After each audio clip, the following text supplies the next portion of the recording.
La gravité ne ment pas, et en ce moment, la gravité est en train de déchirer l'Etna. Il y a une minute, des spécialistes en géodésie marine ont confirmé que le réseau de surveillance sous-marine de l'Etna a enregistré le déplacement volcanique soutenu le plus rapide de l'histoire géologique méditerranéenne. Pas un déplacement dû à une éruption explosive. Déplacement dû à une défaillance gravitationnelle. On observe 3,7 cm par mois de mouvement du flanc sud-est vers la plaine abyssale. Les chiffres que nous observons représentent un changement fondamental dans la manière dont le mont Etna se comporte. Pendant des millénaires, la masse imposante de ce volcan a été maintenue dans un équilibre gravitationnel stable. La pression du magma était parfaitement équilibrée par la résistance de la roche sous-jacente, mais cet équilibre est en train de s'effondrer. Les transpondeurs acoustiques positionnés sous l'eau enregistrent actuellement ce que les scientifiques désignent comme des événements de glissement lent. Il s'agit en fait de libération de contraintes d'ampleur sismique qui se produisent sur plusieurs semaines, et non pas en quelques secondes. L'énergie accumulée lors de ces phénomènes est identique à celle de plusieurs séismes de magnitude 6 ou plus qui se déclencheraient simultanément. Mais il n'y a aucune signature sismique, aucun tremblement d'alerte, aucun signal pour une évacuation. Ce sont 35 milliards de tonnes de montagnes volcaniques qui franchissent lentement le point de non-retour, tandis que les populations côtières ignorent totalement que le plancher océanique sous leurs pieds se redistribue activement vers un effondrement gravitationnel. Que se passe-t-il quand un tremblement de terre lent accélère soudainement à la vitesse normale d'un séisme? Comment évacuer 20 millions de personnes d'une rupture tectonique que la surveillance traditionnelle ne peut pas détecter? Et pourquoi 3 gouvernements installent-ils simultanément des systèmes de détection de glissement de terrain sous-marin qui étaient classifiés jusqu'au mois dernier? Depuis plus de 2700 ans, le mont Etna s'est dressé au-dessus de la Méditerranée, étant le volcan le plus grand et le plus actif d'Europe. Les Grecs de l'Antiquité ont consigné ces violentes éruptions, le nommant Etna, la montagne qui brûle. La première éruption enregistrée de l'Etna remonte à 1500 avant notre ère, et depuis lors, le volcan a façonné le paysage et la vie de ceux qui habitent la Sicile. En 1669, l'Etna a connu sa plus destructrice éruption en près de 2 millénaires.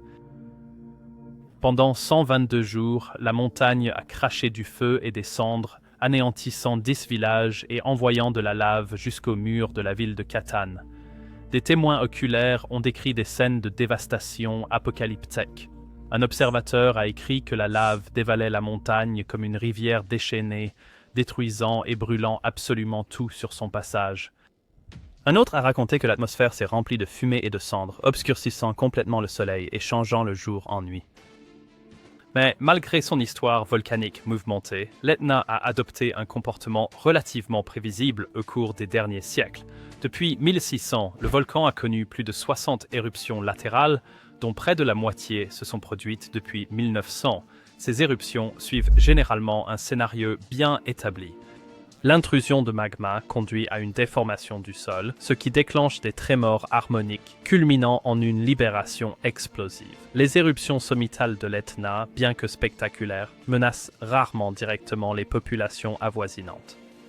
De gigantesques fontaines de lave et d'énormes panaches de cendres offrent des images spectaculaires, mais le véritable danger se situe plus bas sur les flancs de la montagne.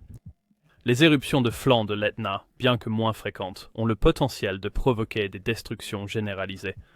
En 1928, une éruption latérale sur le versant nord-est de l'Etna a déversé une rivière de lave qui a entièrement détruit le village de Mascali, forçant l'évacuation de près de 6000 habitants. En 1981, une autre éruption latérale a envoyé de la lave couler vers la ville de Randazzo, menaçant de couper une autoroute critique et forçant les autorités à utiliser des explosifs pour dévier le flux. Mais même ces éruptions latérales destructrices donnent généralement de nombreux signes avant-coureurs. Les stations GPS détectent un gonflement du sol des semaines à l'avance, alors que le magma se fraye un chemin vers la surface. Les émissions de gaz montent en flèche, indiquant la pression croissante qui s'accumule au sein du volcan. Et dans les heures précédant une éruption, des essaims sismiques secouent la région, la montagne se disloquant littéralement. Pendant des siècles, ce schéma d'activité a défini le comportement de l'Etna. Les volcanologues ont appris à comprendre les humeurs de la montagne, déchiffrant les signes et les signaux qui précèdent chaque éruption. Mais en 2016, une découverte révolutionnaire a brisé ce paradigme établi de longue date. Pour la première fois, des scientifiques ont tenté de surveiller le flanc sous-marin de l'Etna en temps réel, déployant un réseau de 5 transpondeurs acoustiques qui émettaient un signal vers le fond marin toutes les 90 minutes. L'objectif était de détecter les signes précoces d'un effondrement avant qu'une défaillance catastrophique ne puisse se produire. La supposition de départ était que tout événement majeur serait précédé par un mouvement graduel et facilement mesurable, un lent et constant glissement qui aurait donné aux autorités le temps d'évacuer les communautés côtières. Ils avaient tort. En mai 2017, les capteurs sous-marins de l'Etna ont détecté une anomalie tout à fait surprenante et inattendue. Le flanc sud-est du volcan, une partie cruciale de sa structure, a glissé de façon spectaculaire de 4 cm en l'espace de seulement 8 jours. Pour situer les choses, le taux habituel de dérive continentale est d'environ 2,5 cm par an. L'Etna s'est déplacé 1600% plus vite que les continents eux-mêmes, et ce, sans aucun des signes précurseurs habituels. Il n'y a eu aucune augmentation des émissions de gaz, ni dessin de secousses d'avertissement. Le sol n'avait pas gonflé de magma. En fait, il n'y avait absolument aucun signe d'activité magmatique. Au lieu de cela, la montagne était littéralement en train de s'effondrer sous son propre poids, un effondrement gravitationnel en cours. La Drey-Morelia Urlaub, géophysicienne marine au centre Helmholtz Geomar de recherche océanique à Kiel, en Allemagne, n'a d'abord pas pu croire les données. Elle a raconté que 4,9 cm en 96 heures représentait le plus grand événement de glissement lent jamais enregistré sur un volcan actif, et que cela s'était produit sans aucun des signes avant-coureurs traditionnels. Les événements de glissement lent, également connus sous le nom de séisme silencieux ou de séisme lent, sont un concept relativement nouveau en sismologie. Contrairement aux séismes traditionnels qui libèrent leur énergie en violentes secousses durant quelques secondes ou minutes, les événements de glissement lent se déploient sur des jours, des semaines, voire des mois. Les contraintes s'accumulent en silence, profondément à l'intérieur de la croûte terrestre, jusqu'à ce qu'elles atteignent un seuil critique. Alors, au lieu de se rompre brusquement et de façon soudaine, elles commencent à transférer leur charge aux roches environnantes d'une manière progressive et presque imperceptible. Dans le cas de l'Etna, les données recueillies par les transpondeurs sous-marins ont dépeint une image inquiétante. Le flanc sud-est, une masse colossale de 35 milliards de tonnes de roches, glissait lentement mais inexorablement vers la mer Ionienne. Alors qu'il se déplaçait, il accumulait des contraintes à un rythme alarmant. Le docteur Urlaub a expliqué que l'énergie totale libérée lors de cet événement de glissement lent était équivalente à un tremblement de terre de magnitude 6,8. Parce que cela s'est produit si lentement, sur plusieurs semaines plutôt que quelques secondes, cela a complètement échappé à la détection du réseau de surveillance traditionnel du volcan. En d'autres termes, le mont Etna était le théâtre d'un événement sismique colossal, mais qui se déroulait à une vitesse incroyablement lente. C'était comme si la montagne retenait son souffle, accumulant progressivement une pression énorme jusqu'à ce qu'elle atteigne son point de rupture. La Drey Heidrun Kopp, spécialiste en géodésie marine au Geomar, l'a formulé sans embâge. L'intégralité du flanc sud-est est en mouvement en raison de la gravité et non pas du magma. C'est une rupture tectonique qui se produit au ralenti, et elle est en train d'approcher d'une phase véritablement critique. Alors que le phénomène de glissement lent de l'Etna continue de se développer, un tableau de plus en plus terrifiant est en train d'émerger. Le flanc sud-est du volcan, une masse rocheuse dont la taille dépasse celle de l'île de Malte tout entière, est littéralement en train de se désagréger, de se disloquer. Ce faisant, il se rapproche inexorablement d'un point de non-retour gravitationnel. Dr. Urlaub a averti que, d'après nos modèles, nous estimons que le flanc pourrait atteindre un seuil critique au cours des 10 prochaines années.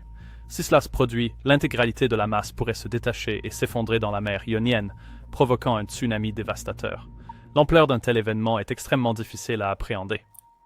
Les modèles de propagation des tsunamis suggèrent que des vagues d'une hauteur pouvant atteindre 50 mètres pourraient se propager depuis le site de l'effondrement à une vitesse de 800 km par heure. En quelques minutes seulement, un mur d'eau s'écraserait sur la côte est de la Sicile, inondant des villes importantes comme Catane et Syracuse. En moins d'une heure, il atteindrait les côtes de la Calabre et des Pouilles dans le sud de l'Italie. Mais la dévastation ne s'arrêterait pas là. Le tsunami continuerait sa course à travers la Méditerranée, atteignant les côtes de la Grèce, de la Libye et de l'Égypte en l'espace de 4 heures. Sur son passage se trouvent certaines des régions les plus densément peuplées de la planète, abritant plus de 20 millions d'habitants. Docteur Kopp a déclaré « Un tsunami d'une telle ampleur serait sans commune mesure avec tout ce que nous avons connu dans l'histoire documentée. Les communautés côtières n'auraient connu que très peu, voire aucun avertissement, et les dommages aux infrastructures seraient absolument catastrophiques. » Il a déclaré « Il est question de l'anéantissement total des ports, des centrales électriques et de l'ensemble des réseaux de transport. Ce qui est peut-être le plus glaçant de tout, c'est le fait que l'événement de glissement lent de l'Etna semble s'inscrire dans un schéma beaucoup plus vaste d'instabilité tectonique. Ces dernières années, les scientifiques ont détecté des séismes lents similaires dans des systèmes volcaniques du monde entier, du mont Fuji au Japon à la Villarrica au Chili. Le Dr Urlaub a expliqué que ces événements de glissement lent pourraient transférer des contraintes sur de vastes distances, déclenchant potentiellement des éruptions et une activité sismique à des milliers de kilomètres de distance. L'Etna ne constitue pas un système isolé. Il est en fait relié à un vaste réseau mondial d'instabilité tectonique que nous commençons tout juste à appréhender. Tandis que la communauté scientifique est aux prises avec cette nouvelle réalité terrifiante, une question troublante et dérangeante émerge. Pourquoi le grand public n'a-t-il pas été averti? Et pourquoi les populations les plus directement menacées sont-elles encore maintenues dans l'obscurité la plus totale, alors même que le lent glissement de l'Etna se manifeste et se poursuit depuis plus de 2 longues années? La réponse, semble-t-il, réside dans une combinaison d'inertie bureaucratique, d'incertitude scientifique et d'opportunisme politique. En Italie, l'agence gouvernementale chargée de la surveillance de l'activité volcanique, l'Institut national de géophysique et de volcanologie, a tardé à reconnaître l'ampleur de la menace. Le docteur Carlo Doglioni, qui est le président de l'Institut national de géophysique et de volcanologie, a déclaré qu'il n'y a absolument aucun doute sur le fait que le flanc de l'Etna est actuellement en mouvement, mais que les mécanismes exacts et les échelles de temps précises impliquées dans ce phénomène font encore l'objet de vifs débats. Il a déclaré qu'il ne souhaitait absolument pas créer de panique inutile, ni perturber l'industrie touristique, si essentielle pour la région, sans qu'un danger clair et imminent ne soit avéré. Cependant, de nombreux experts estiment que cette approche attentiste est, en réalité, profondément mal avisée. Le Dr Urlaub nous alerte sur le fait que nous sommes confrontés à un risque géologique d'un type totalement inédit, que nos systèmes de surveillance actuels sont mal équipés pour détecter. Au moment où nous aurons suffisamment de données pour affirmer qu'un effondrement est imminent, il sera peut-être déjà trop tard. Pendant ce temps, des signes inquiétants de secret officiel et de dissimulation continuent d'apparaître. Les données de fluage lent de l'Etna demeurent classifiées. Elles sont retenues non seulement du grand public, mais aussi de l'ensemble de la communauté scientifique. Ces derniers mois, les gouvernements méditerranéens ont discrètement installé un réseau de capteurs de pression en eau profonde et de détecteurs de glissement de terrain sous-marin, le tout sans la moindre explication publique. Le Dr Kopp affirme que le déploiement de cette infrastructure, réalisé sans aucune transparence, soulève de très sérieuses questions. Que savent ces gouvernements qu'ils ne nous disent pas, et pourquoi ce silence?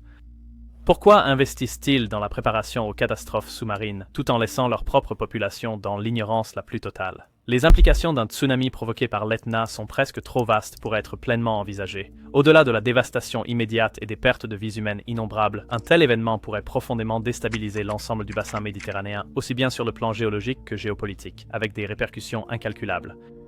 Les dégâts économiques à eux seuls seraient stupéfiants, avec des voies maritimes vitales, des pôles touristiques et des infrastructures énergétiques toutes dans la zone d'impact potentiel. Ce qui est peut-être le plus glaçant de tout, c'est de prendre conscience que nous ne sommes assurément pas seuls à vivre dans cet équilibre géologique si précaire.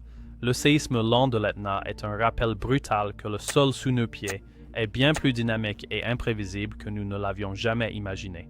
Combien d'autres volcans partout dans le monde gardent-ils jalousement des secrets similaires enfouis sous les profondeurs des océans? Combien d'autres bombes à retardement tectonique continuent-elles de tic-tac en silence, leurs menaces cachées à nos yeux, par les forces mêmes et puissantes qui animent les cycles incessants de création et de destruction de notre planète? Alors que le cri silencieux de la montagne s'amplifie vers un crescendo dévastateur, nous sommes confrontés à une question déchirante. Que faudra-t-il pour que nous écoutions avant que la mer elle-même ne s'abatte sur nous? C'est la Terre Attaque, l'émission qui vous révèle les processus géologiques profonds et souvent ignorés qui agissent bien au-delà des méthodes de détection scientifiques conventionnelles. Abonnez-vous pour décrypter les systèmes planétaires que les gouvernements surveillent secrètement sans jamais les expliquer publiquement, car les menaces tectoniques les plus redoutables sont précisément celles qui ne produisent aucun son.